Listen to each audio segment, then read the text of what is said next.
Okay, so here we are. Welcome, everybody. I'm really excited to host today's event. We have three fabulous teachers with us today who are all part of a on-demand conference that's going on in a couple months called Group IlluminatED, which we'll learn a little bit more about later. Today is kind of going to explore some different approaches to group instruction, how it can really help transform your teaching, and how you can integrate practice space into that group teaching and build community amongst your students, etc. Today we have three creative teachers with us: Jennifer Foxx, Leila Viss, and Marie Lee. Um, and so I'm just going to start out a little bit and show everybody a little bit around practice space. And then we can jump over to Jennifer Foxx, who has a nice presentation for us. So let me get this.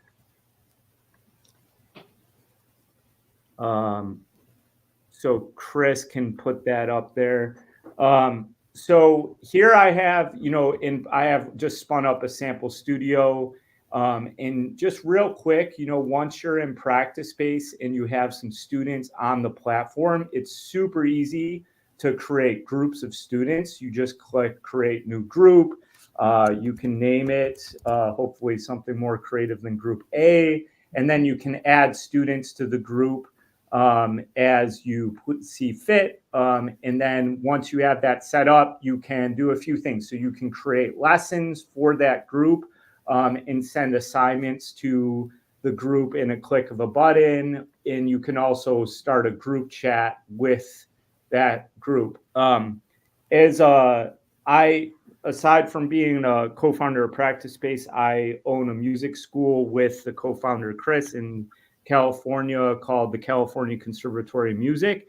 And both of us are classical guitar teachers. And we both have a few students that were selected to be in this classical guitar competition for high school students this year. And it's just giving a little context. I'm not like bragging about how great our students are. But one thing that we did, because we don't really teach group, but I think one awesome thing you can do is kind of create, community amongst your students.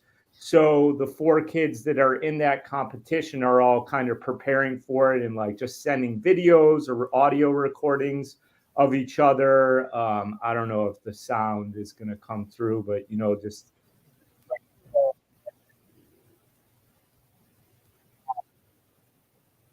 we can all give each other feedback. They all have to play the same, like a set piece for the competition. So it'll be interesting to see their different versions of that because it was composed for the competition itself. So they can't go on YouTube and like look someone up playing it. So I think that's one creative way that I see teachers use it. This was an idea that we got from another teacher. So I think that that's a really nice option for the group feature in practice space. We do now have an awesome presentation from Jennifer Foxx. So I will let her share her screen and show us around what she's doing with groups and practice space. Okay, so I do a mix of group and private lessons, and I thought I would just highlight some of my favorite features of Practice Space and what I do with my students, how I use it and everything. So let me just share. All right. Okay. So a few summers ago, I spent quite a bit of time recording videos for the pieces in the method books that I use. And then I took the time to create complete assignments. So when a student has a new piece, 99% of the time, I will already have an assignment ready to go. So for example, on the screen, if I had a student in Piano Pronto Movement 2, I would just go into my library and click on the assignment. So let's pretend I was assigning the medley of spiritual songs.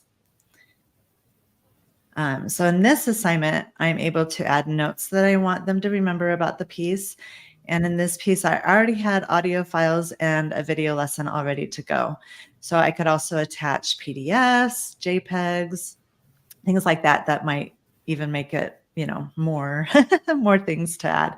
So this piece literally took seconds to send to the student because I already had it done. So the more that you can reuse and repurpose, the more time that you will save. And then I also like to give my students group challenges, especially during the summertime, since we don't have regular lessons during the summer. And this keeps them playing and we have a lot of fun. And one of our challenges that I like to repeat every year is our upside down challenge. And while I do give a video example of what that might look like, I loved this interpretation of this student. It totally cracked me up when they sent this. And they actually sent a video of him playing this way.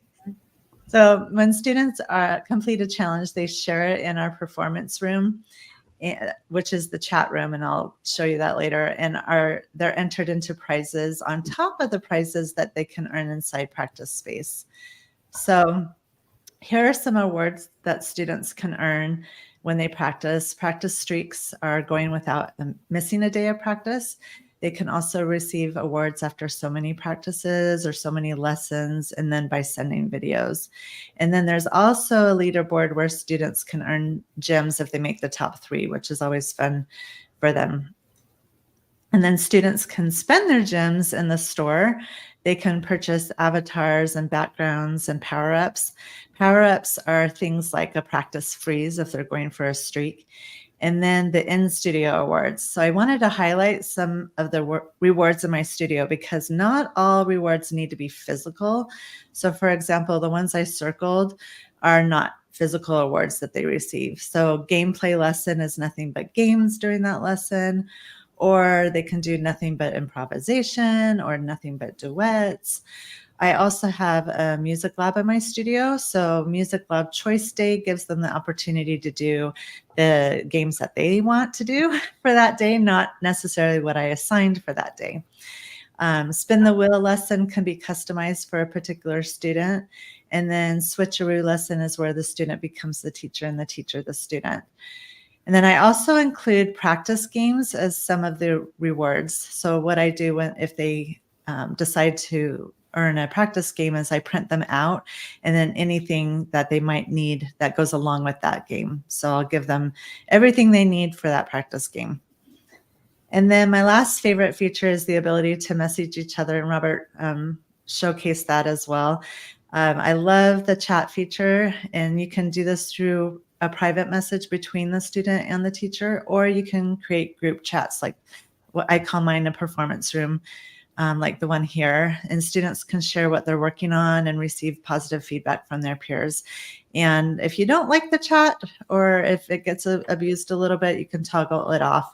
I never have problems with my chat groups getting out of control or anything. And if I feel like they are starting to a little bit, then I just say, hey, I'm basically a teacher, and I tell them, get back on track. Yeah, that's great, because that's one thing that we have received feedback around, like if we can, toggle chat off for like certain groups and stuff, and it's not something we have set up at this point, but I do think that have you ever had to talk to someone twice, or like do you have any advice about?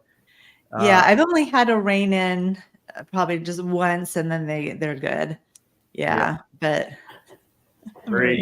I know. I have a group right now, and I get up in the morning and there's like 43 messages, and I finally told them, it's like, and they're so chatty and they're so cute, and they're like, "What's up, brah?" and all this stuff I don't even know. Anyway, I finally said, you get one message a day, and it has to be about piano, something, encourage each other. And if I see more, then I'm turning this off. But I don't know if I can even do that. I guess I can't. But I told him, yeah, because people are getting notifications, and I said I'm going to get I'm going to get some from parents that are like, my iPad keeps dinging.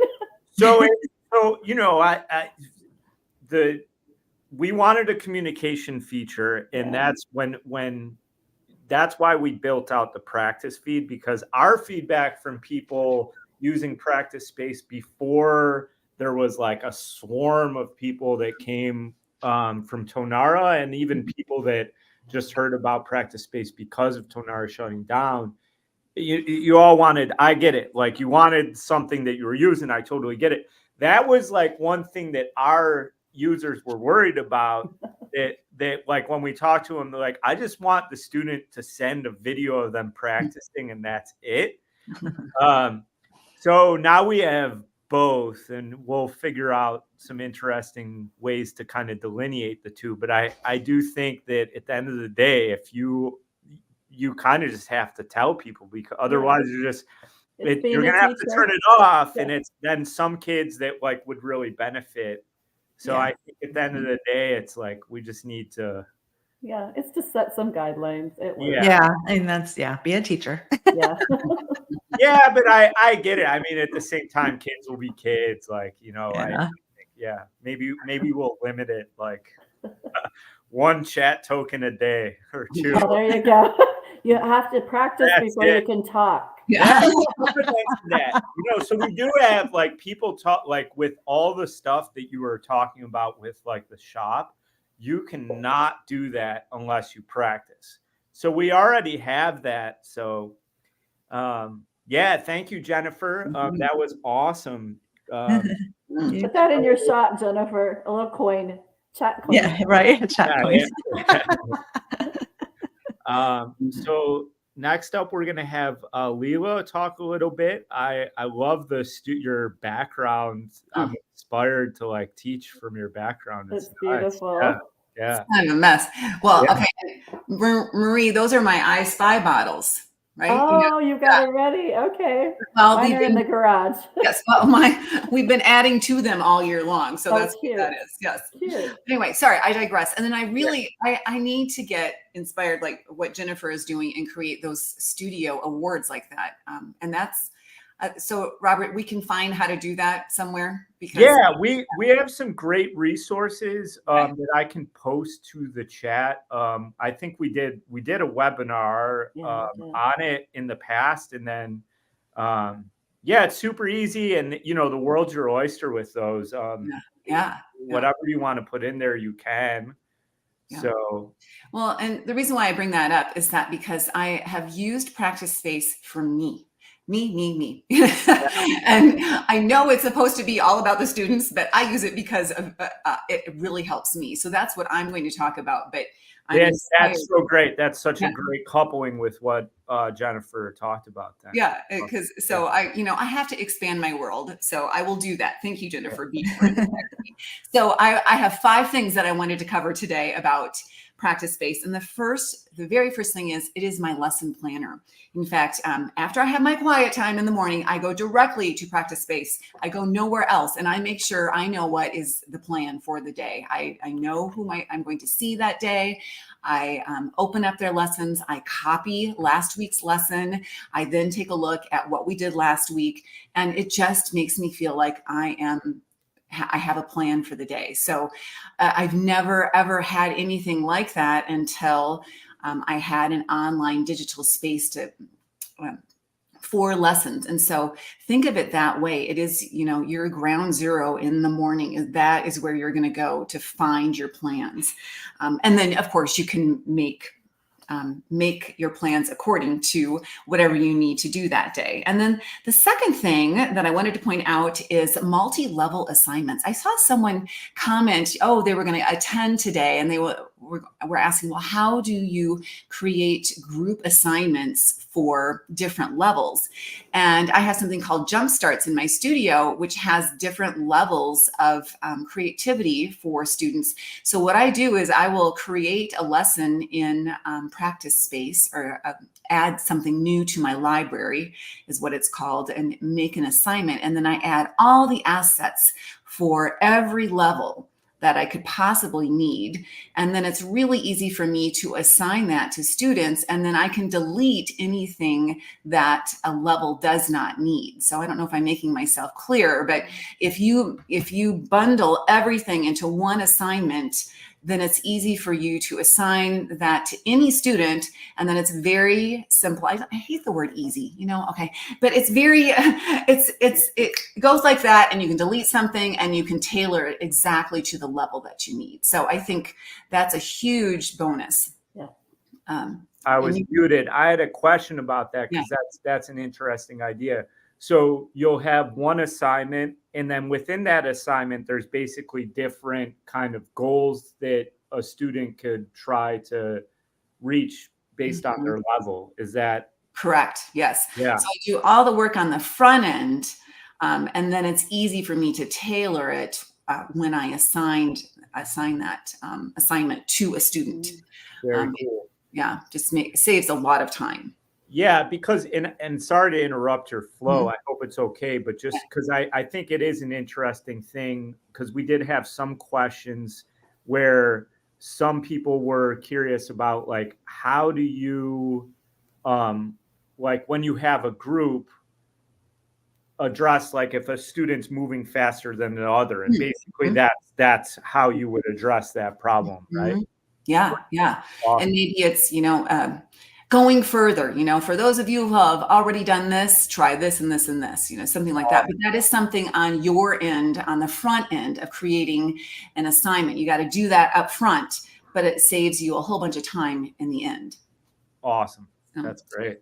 And then the next thing I want to talk about was the notes page. So what happens is when you have a student, you have two screens, and maybe more than that, but the two that I focus on are the notes page and then the assignments page. And the notes have been a game changer for me, because that's where I say, hello, and I say, oh, there's a recital coming up. And then we keep track of the 30-piece challenge right there.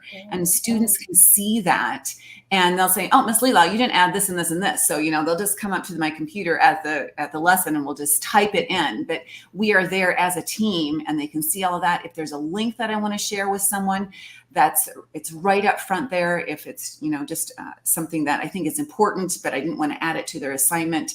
And so I think that can be a really interesting place for me to keep records too. Like, okay, what did they do in the Federation Festival last year? I've got it right there in front of me. So that has been a game changer for me, because I was always struggling. Where do I keep track of all of those things? And I'm horrible at writing things down in people's binders. I am just not good at that. And everyone knows Ms. Leila fails at that continually. So that I love the notes options. And then staying connected. We already talked about the chat. I don't have very many group chats, but I am a fan of it for my composiums. And that's where I meet with 6 teachers, and I help them compose. And I love some kind of format where we can chat together between classes. And then if they have a question, they can send it in a video. So they're very responsible. A lot of them are shy. I don't get a lot of action, but it is a neat spot for us to meet up and connect between lessons.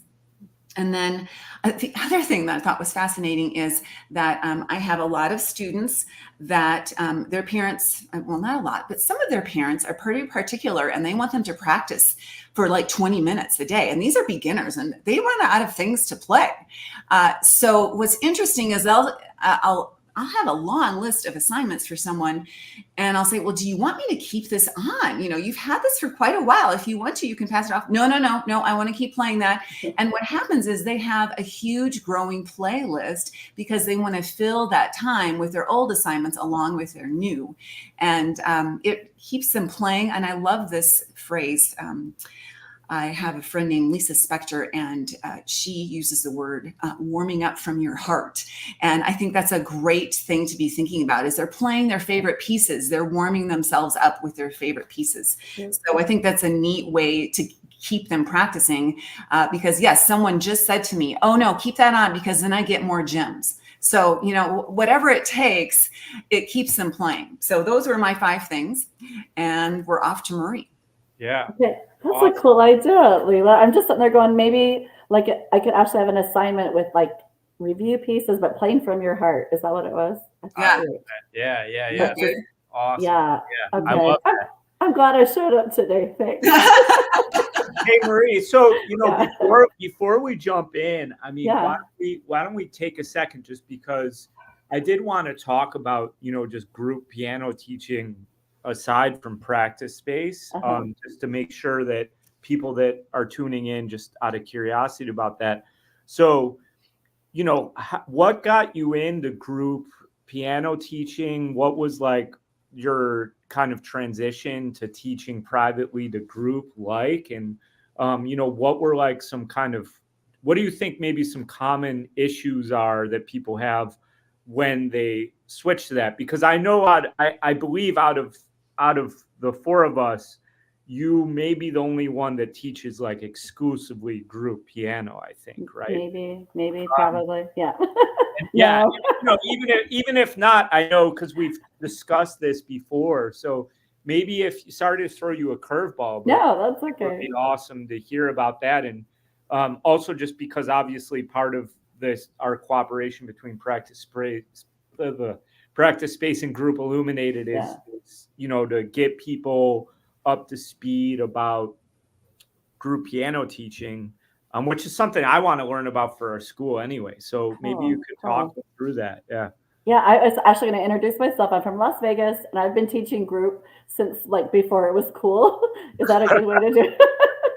So really, I've been teaching probably almost 20 years, and back in the day where I had to like honestly convince people with all my heart that this was a good thing, and I really had to trust myself. So I basically started out teaching private lessons, and you guys moved to Vegas because we don't have enough music teachers in general. There's space for you. I will find you students.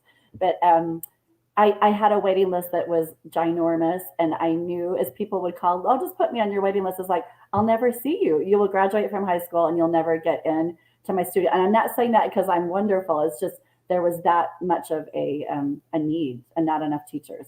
And it just happens that one of my piano students' moms said, hey, my sister's teaching group piano. It was Mayrin Cole group piano in Idaho. You should take a look at that. And the funny thing is, like, she didn't want her son to do group piano, but she's the one that got me into it, which is kind of funny. And so I started doing kind of what Jennifer and Leila did, where I do like a performance class once a month.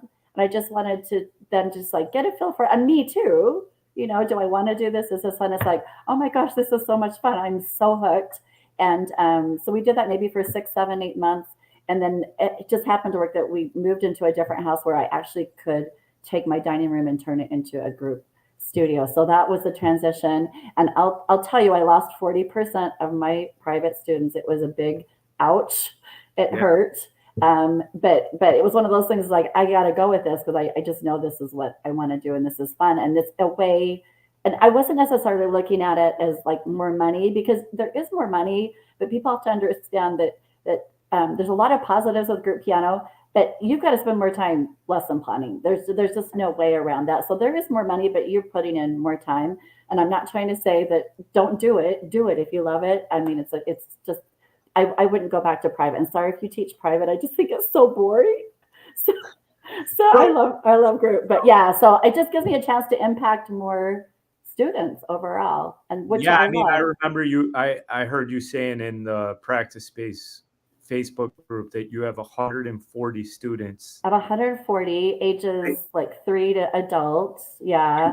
Do you have other teachers that teach all those kids, or that's you? That's me. Another story for another time. But I did try to take over the world with music, group music, and I did a commercial space and teachers and kind of what you're doing, Robert, with guitar and drums. And I just learned that I like to teach, and I don't really like to manage people, and I don't want to do finances, and I don't want to do any of that. I understand. It's a lot. So quick question, just is when you have, say, how long are your group classes? So we're 45 minutes. So how much planning do you think goes into like a 45-minute? Like, do you think it's about 15 minutes you could plan? Like, could you separate it into hour chunks, like 15 minutes planning, maybe 10 minutes planning, 5 minutes just break, and then 45 minutes of teaching or? Yeah, I do all my lesson plan. I'm kind of like Leila, where I open it up and get my notes, and I actually get their assignments ready to go before. Because when I get to my school, I actually teach out of our Steinway dealers. Anyway, Okay. they built a classroom for us. They love to have us there. So I've got a classroom in our Steinway dealer store, but I have a big TV, and I honestly just plug it in, and I have practice space. I have their assignment open. So that's one way that I use it, because here it is. Here's what we're doing today. And the nice thing about this, Robert, and this is for me too, like what Leila says, is I just tap. If there's a rhythm activity to do, I tap, open up the link, and we play it. If there's a backing track we're using, it's there. So it's super convenient for me, because my lesson plan is just right there up on the screen, ready to go. Amazing. So it's fun. And then it just reminds them that's what they're supposed to be doing. But you asked me about like some common like questions people have, and it kind of ties in with what I was going to talk about anyway. But perfect. So many people go, because we grew up on private lessons, the one-on-one experience, and there's nothing wrong with that. It's a beautiful thing. And so we private teachers go, well, how am I going to give that to my group students? And we think we need to do that. And some students want that more than others. Let me just put that out there. Some students, they don't want any of that from you. They just want to play piano. Leave me alone. Other kids want a little bit more. And so the chat where the students can send videos back and forth, I just tell parents, this is like having me as a little private lesson teacher. Like, you get me privately, one-on-one. I'll give you feedback, especially as we're getting ready for like festivals or performances. I'll listen to something here, fix this, let's do this. And so that's one, I think that adds value, because yes, we're learning in groups, but during the week you have access to me privately. But like I said, some kids want it. Some kids are like, I'm good. You don't need to worry too much about that too. So you can feel like you're giving that if they want, and as much as they want, you'll see how much they want. And if they don't need it, then you don't have to worry about supplying that. Also, another reason why I like that it's all in one place is besides me using it as my studio, it's just so easy for parents to know automatically, just tap and open up the app and everything's there. I don't have to, like, I know you can duplicate this on Google Drive. I know there's ways of doing this, but honestly, just app, tap, open, here it is. We can look at it right in class. I can even open up, if the kids got their phone, I'll pull it up and plug it into the TV and let's look at that. Do you understand, how to get to your attachments and that kind of thing too? Just having everything in one place makes it so easy for parents. Yeah, it's centralized. I mean, there's all sorts of, Google Drive or Evernote, which started charging. So we got a bunch of people, but it's sort of like Notion and stuff. It's just not centralized enough for everybody. Like it's a little bit hard for everybody to figure out how to get in there, especially for kids. Yeah. Well, you know what? It doesn't matter whether you teach private or group. We want parents on board, and parents are busy. Kids are busy. Anything that we can do that makes it easier to practice, and to practice the right way, the way that we want them to practice, to have everything in one place. Here's the backing tracks. Like, we do a lot of backing tracks. So like preparing for festivals or performances, because we are a group. We do like ensemble festival at Federation and that kind of thing. But they have backing tracks, and like a practice track, you need to have your part learned, play with the practice track. And then here's the backing track. Here's what it sounds like. Your quartet sounds like this. You need to do that at home. So when you come to class, you already know how your part fits in with everybody else too. So just training parents on open up the assignment, but get into those backing tracks, a tutorial video. I pop a lot of those in there. Leila's got me using Loom, which is awesome. And I just upload those links. Kind of what Jennifer was showing with one big assignment, but practice videos, backing tracks, individual tracks, the PDF, if you have a PDF that you can share, everything right there. And honestly, I say it so much, like, well, where is it? Oh, it's in practice space. Let's open it up, if you're wondering where that is too. So it just makes it easy for everybody to access. I feel like that's important for busy parents too. I love the store. I absolutely love the store, and I love what everybody's doing in the store. And I'm going to be totally honest, with 140 kids, I don't do that. And the kids will come in, oh, guess who's on the leaderboard? It's like, I have no idea. I don't check the leaderboard. I don't do those. And practice space for me is good enough as just a communication tool. Yeah. And I'm great with that. And all the extra stuff is just extra really fun. But I don't want teachers to think, oh, I got to go in and I got to do this and I got to check all this. And you really don't. Yeah, like the shop. So the only thing that you could administer if you wanted to would be the shop. Everything else is like done for you, right? Like all the avatars and backgrounds, we change it out. We do composers every month. Yeah, the streaks, you don't have to set all that up. I mean, you when we first released it, you did, but I think it was like over like a teacher would have to be like a designer. It was like it was too crazy, but yeah. So Marie, I mean, do you know, obviously I want you to talk a little bit about group IlluminatED a little bit, but I think before we do that, maybe we can, I'm excited because I mean it. I mean, I think that there are like all like you can reach more people. And then I also think that there is just like there's economics to it that make it way more attractive. Because, you know, we can't, as teachers ourselves, you know, we just cannot scale time, right? We can't, and people do use practice space to do that. Like it seems like Leila was talking about, you know, some sort of asynchronous communication that you have with the community. And we do have some users that use practice space kind of like you would like Kajabi or like some sort of like course where you have a community where they really just asynchronously work with students. That's pretty cool. The person didn't want to do a webinar with me, but that's fine. They want to be private, but like, so I think it's just a great thing for people to learn about, and I'm excited to attend the web conference. So let's talk about that in a second. Let's get to a couple questions. We do have some. They're coming in. So before we do the ones in the live chat, we had one about strategies to allow quick moving students to move ahead while working with a student on something specific that takes a minute. You know, I think Leila had a good option for that as far as the multi-level assignments, but maybe either of you might have some thoughts on that. I'm kind of the same, where like I had a child that finished, I forgot, we were working on an ensemble and she got it learned first in her class. It's like, do you want the next level? And I had it ready to go. But even if you don't, like Leila said, they can jump on, if you've got PDFs, they can jump on and get the next one. It's an easy way to share that with them too. But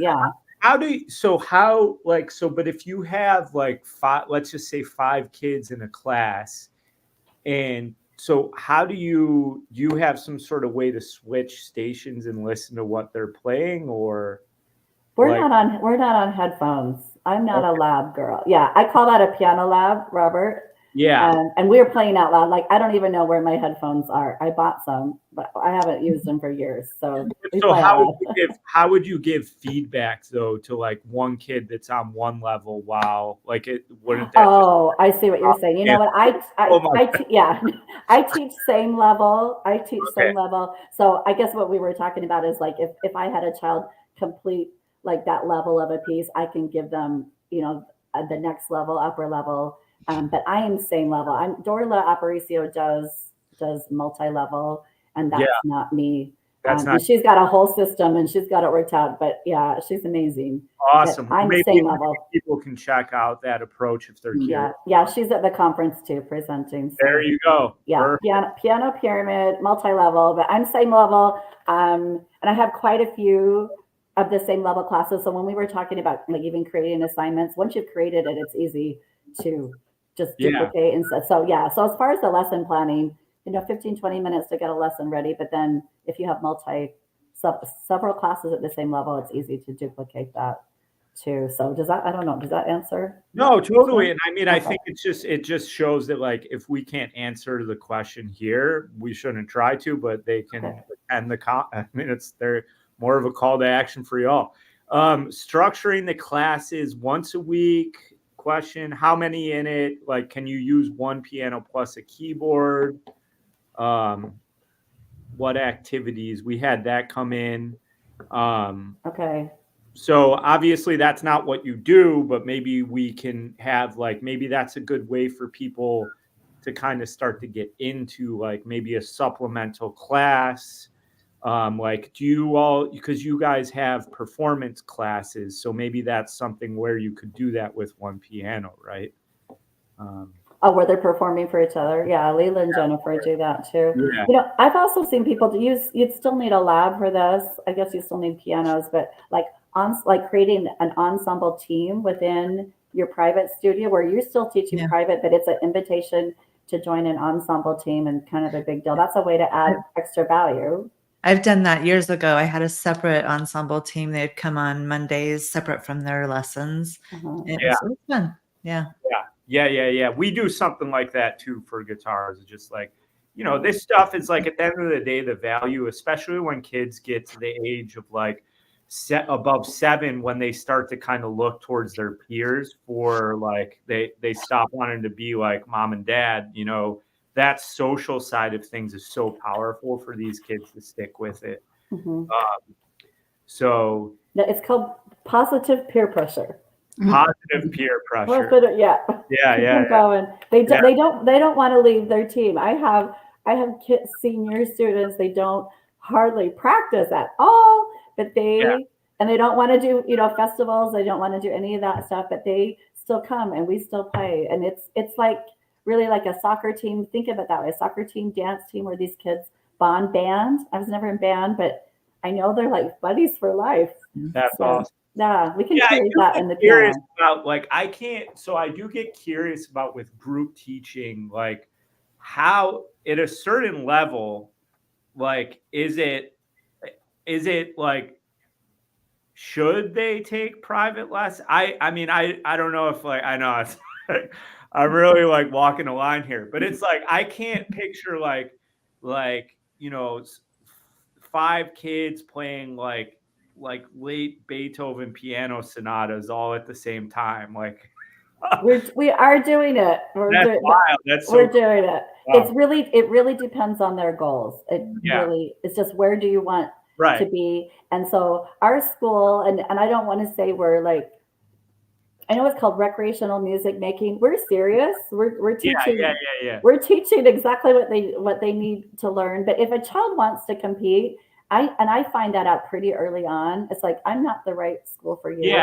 I'm going to send you somewhere else. Yeah. Or later on we decide, you know what, you want to do more, you know, more competitions, more festivals, then I will move them on. I have teachers I can move them to, but I'm not going to be, I just finally decided I'm just going to do group and I'm not going to focus on private because there's other teachers that do that well and I do this well and we're a good match. But most of the time, Robert, when they come to our school, we've already weeded out that they're here. Their parents want them just to be well-rounded and they have music in their life and they want them to get good. And we do demand practicing from them.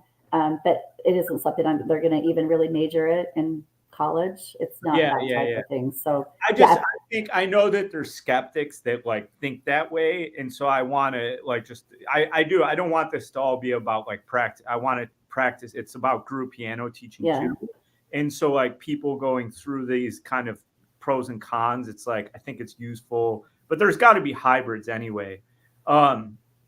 Keeping the ball rolling here. We have a question about Sprout Beat, which is an awesome music theory software that tons of teachers use. What's the best way to connect students from Practice Space to Sprout Beat? I think Leila had some ideas there. So, well, I use it in my studio. I don't quite do group lessons, but I have 2 students at a time attend lessons. One is at the piano with me and one is doing off bench time. And I do now teach online as well. And I want to give them at least part of that off bench time because I think it's such good reinforcement. So in Practice Space, I make a Sprout Beat assignment for that student that gives them the link to Sprout Beat and then their password, whatever they need to get in there. And I'll just say, hey, you have Sprout Beat assignments, go check them out. And it's a really easy way for them to find them and get them done. Yeah. And you can, I've tested this. You can open it, you know, in the app. Sometimes it's hard with certain phones to always stay signed into Sproutbeat. So it's good you send them the details. But on the web version of the app, I mean, it will open up the link and they'll be signed in easy. So that's a pretty cool thing about Practice Space is just links work really well.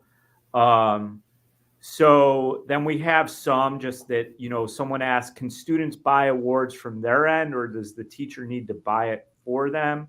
So the awards are basically like whatever you want. I will put them in the link to this chat just so we don't get too far off the group thing.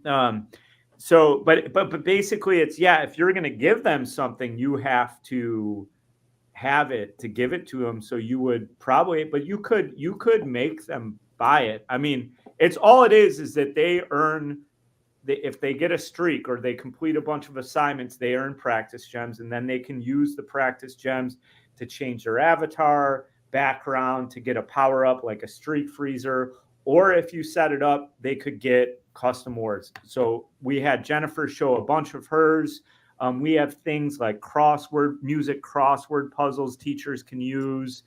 We had a whole webinar on that. So I will include a link for that. Then we have, okay, I like this because this is, so do you use backing tracks for scales? That's maybe yes. And then what would we recommend for a resource for that? Yeah, Jennifer. Yeah. There's a few that I use. First of all, Piano Maestro, if you use that, they have scales and the backing tracks with them. So that's great. And then there's a couple apps that I like. Super Metronome Groovebox is more the beat going on. That's really fun. And then Music Clock is really fun too. It has the different, you know, you could change the key and they have a lot of backing tracks. Like it's a circle of fifths. Yeah. Yeah. Cool. Yeah. Nice. Also, iReal Pro, you can create anything you want to with backing tracks with iReal Pro, and you can share that as a MP3. I think it makes, iReal Pro, you can import things into different formats and add that to Practice Space. Cool. And also soon you will be able to record audio directly in the Practice Space. Yeah, I know. So very soon. So I like this. So we got, I don't want to keep, I want to end by, we're going a little long. How does Marie deal with missed lessons in her studio? I don't. There are no makeups. Yeah. Make it easy on yourself. And the reasoning is I have a classroom with 8 pianos and most of my classes are filled. I don't have space for you in another class. Yeah. And parents are like, okay, I get it. Now, that being said, if I know that somebody's going to be out and nobody's abused me too much on makeups, I'll be like, hey, you know what? Somebody's going to be out. You're welcome to come here. But basically, my policy says I do not guarantee makeup classes. I just can't do it. I did my daughter. I don't know how to do this because I don't have no space. But my daughter my granddaughter is at a little gym and they have makeup classes and they just actually offer a few makeup classes throughout the month that they can register and go attend. If you had space in your schedule and you wanted to offer that, you could just have a blanket, Friday at 4 to 5 is a makeup class and you have to, the first 8 can come do that. I don't personally want to do it. I haven't really had a problem with just saying no makeups, but if you felt like you wanted to offer that, there's a way you could try that. Yeah. That's like a whole, go on. I mean, the makeup lesson thing is like a whole. Marie, because you teach in groups and you talk about dance class and soccer class, to me, it makes perfect sense if I was a parent that, well, they're sick, they're going to miss soccer practice. Yeah, they don't do makeup. Yeah, you know, like we have like guitar ensembles at the school, violin ensembles. If you miss, that's it. There's no makeup for that. Yeah. So I don't know why piano teachers think we have to do that. We don't. Well, it's from the private. It is. It is. We gotta let it go. Let it go. And I don't think that, you know, you should do, but I mean, well, I do it. We do it, but we have a system that works okay. And, you know, it's hard because it's like 90% of the people don't, at least in my experience, 90% of the people that don't care. And then 10% of the people really, like, they have, you know, like a spreadsheet. They're tracking you. I know. And they're not the right students. They're not the right fit. school. Unless you have time and you're like, it just depends on everybody's scenario. And again, it just comes down to time, and you can't double and triple, and you can't. So we have a question. This is going to be the last question, which is easy to answer. So occasionally I want to assign something supplemental to a few different students that are not in the same group. Is there an easy way to assign something for multiple students at the same time without having to go individually into each account? We don't have that. I do think that you could just easily send them, you could create them a group on the fly, and then you can easily archive groups or delete groups. So that will kind of change it out, or like just they'll see it for a little bit. Or if they're part of a group already, well, they're not in the same group. So yeah, we don't have a way to do that. We do have a feature request page on our at the bottom of our website, so you could put that in there. They say they're a proud PS user, so we'd love to hear from them. I would just put it in the library because it's easy to just go boom, boom, boom, you know. Super easy. Yeah, it is. And the library is about to get, so we have version 2.0. We're working hard. Everybody's going to love it. It's going to be awesome. So yeah, put that in the feature requests. The version 2.0 is going to have a lot of stuff that people have wanted, and we're excited to release that. But, you know, why don't we close out? So Chris can put, I think he probably already put it in the chat, the link to your web conference, but maybe if you just want to give us a quick overview, that's going to be pinned in the chat. Maybe you can just give us a quick overview, and I guess there's a code people can use also. Practice 50, all caps, practice 50, if you want to put that in the chat, and $50 off. But yeah, we're on our third year of group Illuminated. This came about because Mindy Rollinson and I started talking, and we're like, there's not like a conference for group teachers. There's like a GP3 the NTNA does, and that's for college, and there's a few in person. And we thought, you know what, this is something that is needed. There's a whole community of group teachers out there that we want to get together and start expanding. And what's been fun, and I think Jennifer mentioned this last year, she attended, and I think one of her takeaways was like, there's so many ways to do a group. So my way doesn't have to be your way. There's just so many ways, but basically we're just trying to give that community, that sense of playing with it, just the skills that you build, however you want to bring that into your studio with your students. We just feel like that's an important part of learning to play an instrument is being able to play with others, but also being able, you know, to market that and know how to do policies. You guys have asked questions about policies. So Group Illuminated covers a lot of those different areas. We've got marketing, Sarah Campbell's coming in and doing some of that. We've got theory, how do you teach technique? I mean, there's all these just different components of teaching group that can make it a very viable option to private. It's not this or that. It's just, I mean, it's just another way of teaching piano and reaching a different demographic. So yeah, year 3, we're on year 3 because it's been so popular, groupilluminated.com. But if you go to the site, just check out the presenters. We've got an awesome, probably our best lineup. I mean, they just get better every year. So we've got Dr. Chris Fisher keynote. We've just really got some amazing people in there with just very different presentations. Nobody's doing anything the same too. So at least check out the lineup or just get on our newsletter because we've got a free newsletter that we can send out tips. And don't feel like you need to sign up right away, but just start to get into the community and get on our group IlluminatED Facebook page. I can send that to you too. I can maybe share that in the chat. Sure. And, there's a lot of ideas that are being tossed around there too. So we'd love to see you there. Awesome. All right. Well, hey, thank you, Jennifer, Leila, and Marie for sharing all these awesome ideas. It's been great to learn from you guys. I am excited. We do tons of I've got maybe 20 piano teachers at the school. We do 0 group piano, and it's Hi, Robert. Yeah, I know. Anyway, this has been great. Thank you so much. Everybody have a great rest of their Thursday. Yeah, thank you. Thank you. Bye. Yeah. Bye. Bye.